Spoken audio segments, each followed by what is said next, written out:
નમસ્કાર મિત્રો. આપણે અગાઉ અનુવાદક તરીકે કઈ રીતે કારકિર્દી વિકસાવી શકીએ તેની માહિતી મેળવી. હવે આપણે કોશકાર એટલે કે શબ્દકોશના સંપાદનની કારકિર્દી વિશે વિગતવાર માહિતી દીપિકાબેન પાસેથી મેળવીશું. ભાષા એ માત્ર અભિવ્યક્તિનું સાધન નથી, પરંતુ કોઈ પણ રાષ્ટ્ર અને સમાજની સંસ્કૃતિનું ધરોહર છે. આ ધરોહરને પદ્ધતિસર રીતે સાચવવાનું અને તેને આધુનિક સમય સાથે સુસંગત રાખવાનું અત્યંત મહત્વનું કાર્ય કોશકાર દ્વારા કરવામાં આવે છે. ગુજરાતી ભાષાના સમૃદ્ધ વારસાને ભગવદ્ ગોમંડલ જેવા મહાન કોશ દ્વારા જે નવી દિશા મળી છે, તે પરંપરાને આગળ ધપાવવા માટે આ ક્ષેત્રમાં નિષ્ણાત યુવાધનની આવશ્યકતા છે. કોશકાર એ શબ્દોનો માત્ર સંગ્રહ કરતા નથી, પરંતુ તે ભાષાની વૈજ્ઞાનિક છે, જે આપણે શબ્દોની ઉત્પત્તિ, તેમના બદલાતા અર્થો અને સાહિત્યમાં રસ હોય તો કોશકાર તરીકેની કારકિર્દી આપના માટે બૌદ્ધિક સંતોષ અને સામાજિક સન્માન આપનારા શ્રેષ્ઠ વિકલ્પ બની શકે છે. તો દીપિકાબેન જણાવશો કોશકાર એટલે શું? જી, શબ્દ એ બ્રહ્મ છે અને તે બ્રહ્મને સુવ્યવસ્થિત રીતે જનમાનસ સુધી પહોંચાડનાર શિલ્પી એટલે કોશકાર. કોશકાર એટલે એવી અધિકૃત વ્યક્તિ જે ભાષાના સંવર્ધન અને દસ્તાવેજીકરણ માટે શબ્દકોશ તૈયાર કરવા અથવા તેના સંપાદન કરવાના કાર્ય સાથે સંકળાયેલા હોય છે. કોશકાર શબ્દકોશમાં શબ્દો લખે છે અને તેને સંપાદિત કરે છે.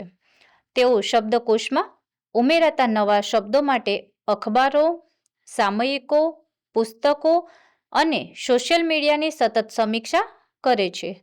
એક નવો શબ્દ શબ્દ સમૂહ માટે અથવા શબ્દ જ્યારે વિવિધ માધ્યમોમાં વપરાય છે ત્યારે તેને સ્વીકારે છે અને શબ્દકોશમાં સમાવવામાં આવે છે. તો દીપિકાબેન જણાવશો કે કોશકારની કામગીરી ક્યાં હોય છે અને તે ક્યાં કાર્ય કરે છે?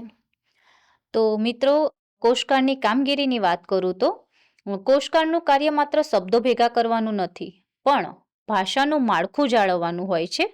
જેમ કે શબ્દ સંપાદન એટલે કે નવા શબ્દોની વ્યાખ્યા લખવી અને જૂના અર્થોને આધુનિક સંદર્ભમાં સુધારવા. સંશોધન એટલે કે વિવિધ ક્ષેત્રો જેમ કે વિજ્ઞાન, કાયદો, રમતગમત વગેરેના નવા તકનીકી શબ્દો શોધી તેને માતૃભાષામાં યોગ્ય રીતે રજૂ કરવા.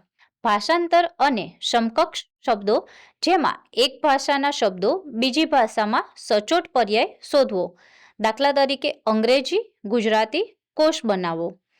પુરાવા એકત્ર કરવા જેમ કે તપાસવું કે કોઈ શબ્દ ખરેખર લોકો દ્વારા વાપરવામાં આવે છે કે નહીં. આ માટે તેઓ સાહિત્ય અને ઇન્ટરનેટનો ઉપયોગ કરે છે.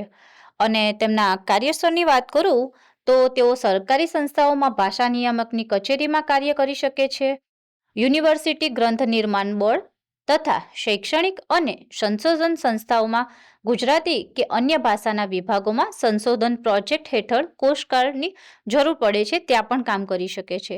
અને ગુજરાત વિદ્યાપીઠ તથા ખાનગી પ્રકાશન સંસ્થાઓમાં કોશકારની કામગીરી કરતા હોય છે. તો દીપિકાબેન જણાવશો કે કોશકાર બનવા માટે વ્યક્તિગત ગુણો કેવા હોવા જોઈએ? જી, કોશકાર બનવા માટે જરૂરી વ્યક્તિગત ગુણોની વાત કરું તો સૂક્ષ્મ વિગતો ઉપર ધ્યાન આપવાની ક્ષમતા, ધીરજ અને સતત સંશોધન કરવાની વૃત્તિ, ભાષા પ્રત્યે અખૂટ પ્રેમ અને જિજ્ઞાસા તથા ભાષા અને વ્યાકરણ ઉપર મજબૂત પકડ અને સાહિત્યનું ઊંડું જ્ઞાન હોવું જરૂરી છે. વિશ્લેષણાત્મક શક્તિ તથા આધુનિક ટેકનોલોજી સાથે અનુકૂલન કરવાની ક્ષમતા જેવા ગુણો હોવા જરૂરી છે. તો દીપિકાબેન જણાવશો કે કોશકાર બનવા માટે શૈક્ષણિક લાયકાત શું હોય છે અને તેની ભરતી પ્રક્રિયા કેવી રીતે થાય છે? જી, શૈક્ષણિક લાયકાત છે તેની વાત કરું તો કોઈ પણ વિદ્યાશાખામાં ધોરણ 12 પૂર્ણ હોવું જરૂરી છે. ત્યારબાદ સ્નાતક અને અનુસ્નાતક જેમાં મુખ્ય વિષય તરીકે ગુજરાતી અને અંગ્રેજી સાથે BA અને MA નો અભ્યાસ કરવો જરૂરી છે. અથવા તમે કોઈ પણ વિષયમાં સ્નાતકની ડિગ્રી મેળવો ત્યારબાદ ભાષાશાસ્ત્ર, એપ્લાઇડ ભાષાશાસ્ત્રમાં અનુસ્નાતક કે ડિપ્લોમા પણ કરી શકો છો. અને તેમની ભરતી પ્રક્રિયાની વાત કરું તો જાહેરાત દ્વારા ગુજરાત સરકારની સાહિત્ય ક્ષેત્રે કામગીરી કરતી સંસ્થાઓમાં, કૌશલ્ય કસોટી દ્વારા, વિષય નિષ્ણાતો દ્વારા મૌખિક ઇન્ટરવ્યૂ લેવામાં આવે છે, જેમાં તમારી ભાષાકીય સમજની ચકાસણી થાય છે. ત્યારબાદ તમારી ચકાસણી થાય છે અને તેમાં ભરતી પ્રક્રિયા થાય છે. સરસ દીપિકાબેન. કોષકારમાંથી શું પ્રગતિના અવસર મળી શકે છે? હા, તેમાં પ્રગતિની અસીમ તકો રહેલી છે.